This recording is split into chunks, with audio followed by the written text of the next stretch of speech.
27 November 2025 रोजी एका तरुणाची हत्या करण्यात आली होती आणि या प्रेम प्रकरणातून ही हत्या करण्यात आली होती आणि त्यानंतर हत्या झाल्याच्या नंतर त्याची जी प्रियसी होती आचल मामिडवार हिने मृतदेहासोबत आपलं लग्न करून घेतलं होतं।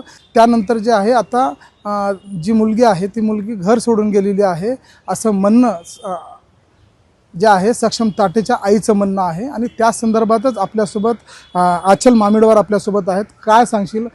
सक्षम ताटेच्या आईने आरोप केलेत की आम्हाला सोडून गेले, ही लढाई जी आहे ते आम्हाला एकट्याला लढावं लागते।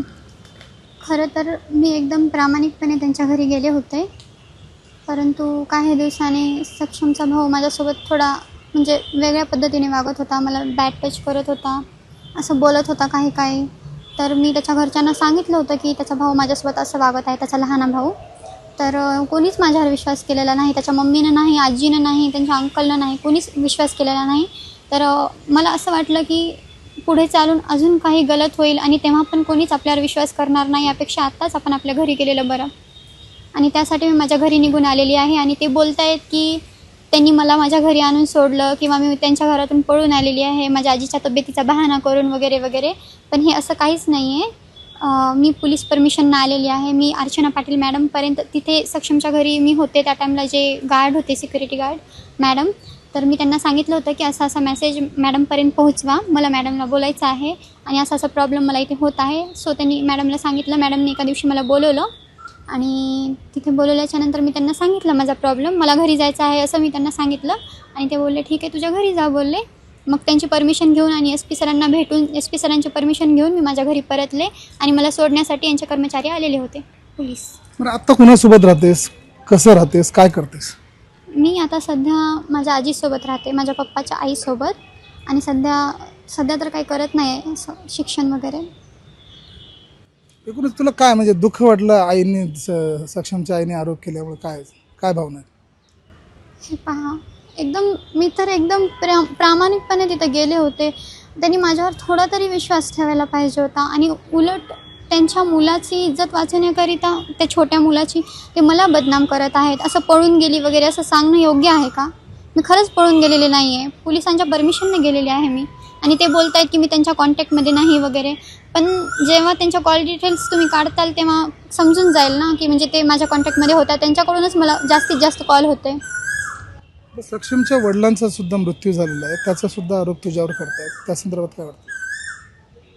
सक्षम जेव्हा औरंगाबादच्या हर्सूल जेलमध्ये होता त्या टाईमलाच त्याच्या वडिलांची तब्येत थोडी ढसळली होती आणि जेव्हा तो वारला तेव्हा अचानक त्याच्या पप्पांना म्हणजे हॉस्पिटलला वगैरे न्यावं लागलं काही दिवसांनी।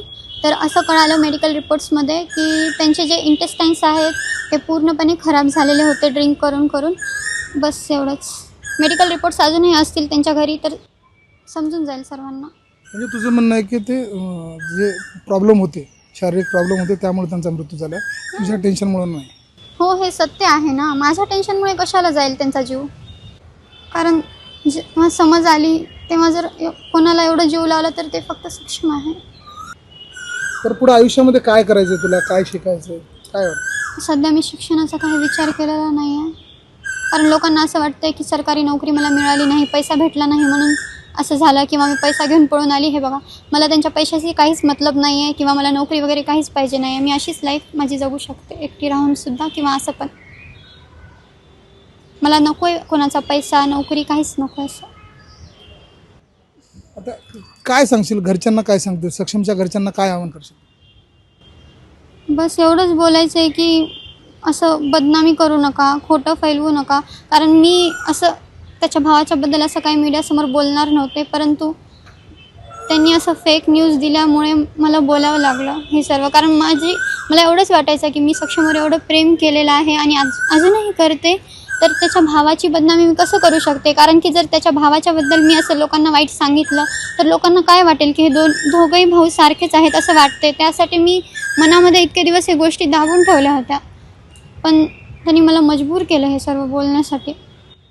सोशल माध्यमावर तुला खूप ट्रोल केल्या जाते, ह्या ट्रोल करणाऱ्यांना काय उत्तर देशील तू? माझ्या जागी जर त्यांची बहीण असती तर त्यांनी असंच बहुतेक तिला ट्रोल केलं असतं वाटते, कारण की हे मला वाटतं की मी जे निर्णय घेतला ते एकदम योग्य आहे सो प्लीज रियालिटी जाणल्याशिवाय असं ट्रोल करू नका, मला वाईट कमेंट्स करू नका बस.